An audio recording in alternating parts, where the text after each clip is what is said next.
Joining us tonight, Congressman Matt Gaetz, member of the House Judiciary Committee, one of the 12 Republican lawmakers who've called on the president to declassify both the FISA and Bruce Ohr documents. And Congressman, great to have you with us. Let me start with this first report that Emmett Flood purportedly has been leading the effort on the part of some attorneys within the White House to stop the release of the FISA documents. Your thoughts?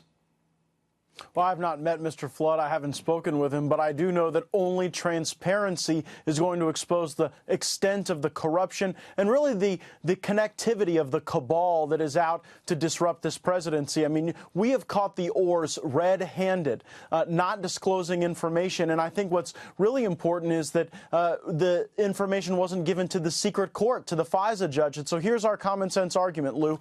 We can't show the American people what was hidden from the secret FISA court until we show the American people what was presented to the hidden FISA court. And I think that that's really going to show where you didn't see the DNC paying for this information, you didn't see the bias in creating it, and you didn't see the Department of Justice's own spousal relationships impacting what was presented as an intelligence document. Well, that, as you say, common sense, and it makes perfect sense.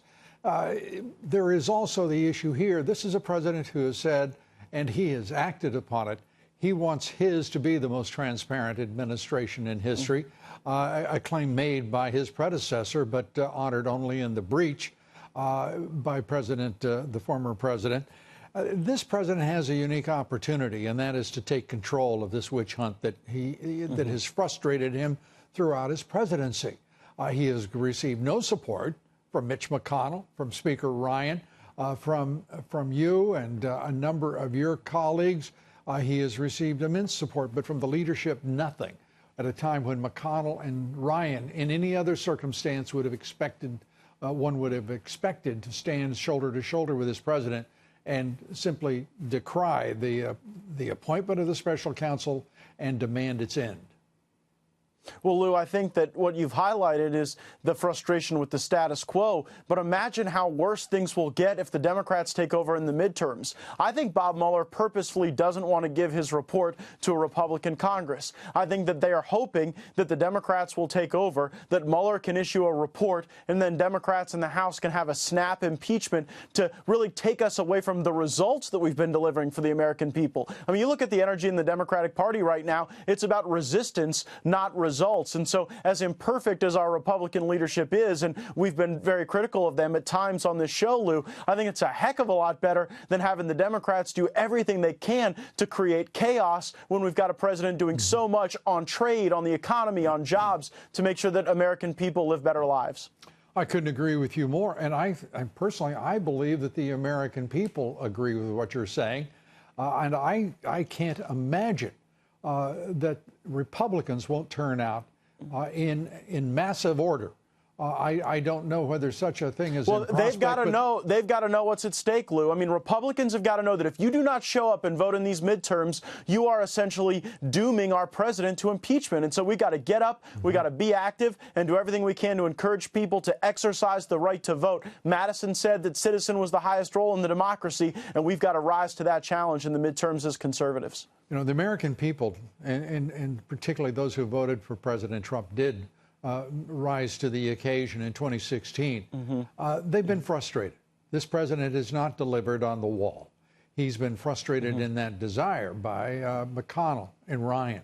There has to be, it seems to me, a new bargain between this president and the people he would have vote for you and for your colleagues in the House and in the Senate. It seems that there needs to be a new Trump contract with specificity and dates about when does the wall get funded and what is going to happen next, because it can't be another one-way deal.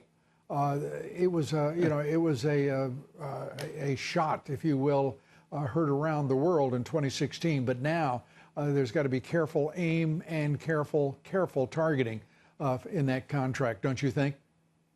Well, you're right, and I'm new to the Congress. This is just my first term, but we make being a member of Congress a lot harder than it needs to be. If we wanted to fund the wall, we could do it this week, Lou. Yep. We could put funding for the wall onto the appropriations package. We could send it over to the Senate, and that wall funding could be on President Trump's desk before Florence even makes landfall in the Carolinas. But we won't do that because we're so afraid that if we do bold things, that will upset the apple cart for the midterms. Well, you know what? As Republicans, we need to be a lot bolder, and that's why I stand with Congressman Jim Jordan, who proposed just what I've described. Let's fund the wall. Let's do it right now. And let's go into the midterms with some momentum, doing what we said and keeping our word to the American people. I couldn't agree with you more, Congressman. I think you've got the right man for the job. I think that you are making absolutely perfect sense. But at the same time, as we're talking about turnout, the Republicans listening to you saying, why do I need any more of these feckless fools who will not demonstrate the principle and the courage to do precisely what you and Jim Jordan have said? Move on. Let's get this thing done.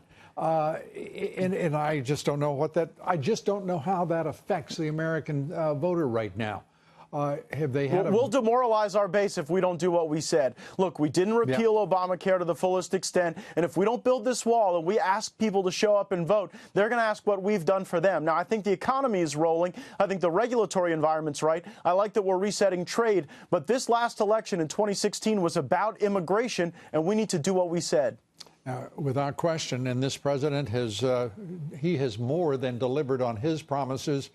I can't wait to see what the contract is that the Republicans will make with the American people in order to assure strong turnout that will keep this president, this Congress, and this Senate in control of our government. Because it's critical to see what their Democrats are talking about. My gosh, your head could explode listening to some of the litanies of free stuff that they're pushing across the table, irrespective of their own performance record or lack of such a record.